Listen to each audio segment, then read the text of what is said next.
Olá pessoal, espero que estejam todos bem.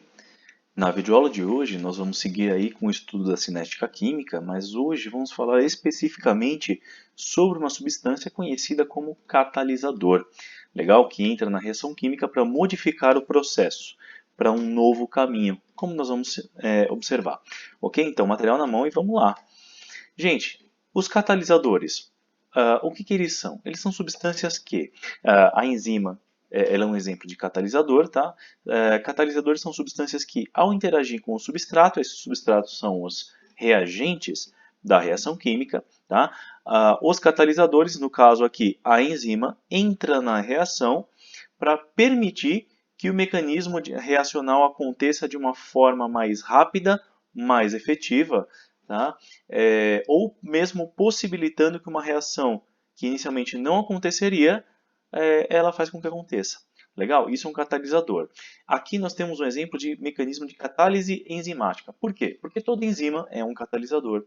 Legal, gente? E enzimas são proteínas específicas do nosso organismo que promovem o trabalho de catálise enzimática. Legal? Então aqui temos um exemplo bastante prático e visto através dos olhos da biologia, né? Então, a enzima, como catalisador, ela interage com o substrato e nessa interação ela permite que então os reagentes possam ser modificados, ou seja, os reagentes formem os produtos e nesse sentido a enzima sai da mesma forma que entrou, ou seja, todo catalisador é uma substância que permite que a reação química aconteça por um processo mais fácil ou mais rápido, só que a enzima não é um reagente. O catalisador em si, qualquer catalisador, nunca é um reagente. Tá legal, gente? Então, no sentido energético, o que o catalisador ele faz? Verificando aqui o gráfico, temos a energia de ativação de uma determinada reação sem a enzima, sem o catalisador, né? Ou com o catalisador. Percebemos o quê? Que a energia de ativação é diminuída com o uso do catalisador. Por isso, um catalisador facilita o processo reacional, permite que a reação aconteça de forma facilitada, tá? ou mesmo mais rápida. Então, nos termos da cinética química, verificamos o porquê a reação se torna mais rápida e mais efetiva, né? Isso acontece devido a uma diminuição na energia de ativação. Ou seja, diminuindo a energia de ativação, a reação ocorre de forma mais fácil. Legal, gente? É importante notar que, no entanto, a energia total relacionada à reação, seja endotérmica ou exotérmica, não muda. Tá? A energia total liberada ou absorvida por uma reação para que aconteça não muda. Só o que muda é a energia de ativação. Legal, gente? Com o catalisador, a energia de ativação diminui, permitindo que a reação ocorra mais facilmente. Legal? Bom, então aí que está a definição mais formal de catalisador. Diminui a energia de ativação de uma determinada reação, mas não são consumidas durante o processo, ou seja, não são reagentes da reação. Beleza, gente? Agora, algumas reações catalíticas.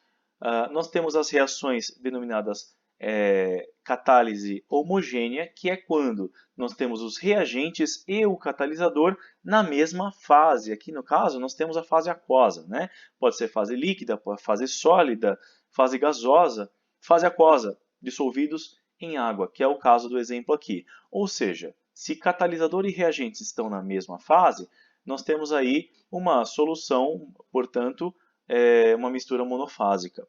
Legal, gente? É uma solução, portanto, em que nós temos reagente e catalisador ali. Legal? E, é claro, nós temos a catálise heterogênea, em que reagente e catalisador não estão na mesma fase, que é o caso, por exemplo, de uma reação em que o catalisador pode ser, eventualmente, um pedacinho de platina, tá? Que em algumas reações é usado como catalisador. E platina é um pedaço de metal, no seu estado natural é sólido.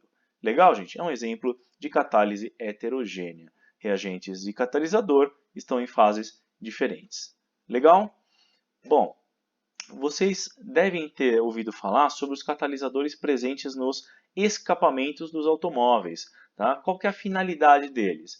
Esses catalisadores que promovem a catálise heterogênea, isso porque os reagentes eles são gasosos e o catalisador está na fase sólida presente ali no escapamento do automóvel. Tá? A finalidade dele é transformar alguns gases poluentes, como o monóxido de carbono, alguns hidrocarbonetos aromáticos, por exemplo, derivados do benzeno e o próprio benzeno, e óxidos de nitrogênio em gases que são vistos como não poluentes, tal como o dióxido de carbono, o gás nitrogênio e mesmo a própria água.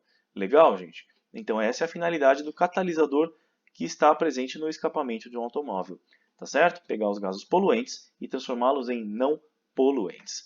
Beleza? Falando um pouquinho sobre a aplicação tecnológica dos catalisadores, nós temos ali que a sacarose, que é o açúcar que você tem em casa e utiliza no seu cafezinho, quando reage com um catalisador específico, a sacarose ela é dividida, ela produz frutose e glicose. Na prática, a sacarose é um disacarídeo, ou é um açúcar formado de outros dois açúcares menores, tá? Pela junção de outros dois açúcares menores, que são a frutose e a glicose. Tá? Com um catalisador específico, conseguimos, a partir da sacarose, produzir isoladamente frutose e glicose. Legal? Então, está aí a mesma reação do ponto de vista da equação química mesmo, ou seja, das fórmulas químicas desses componentes. Legal, gente? Então, valeu aí pela atenção de todos, até a próxima videoaula e que a força esteja com vocês. Até mais, gente!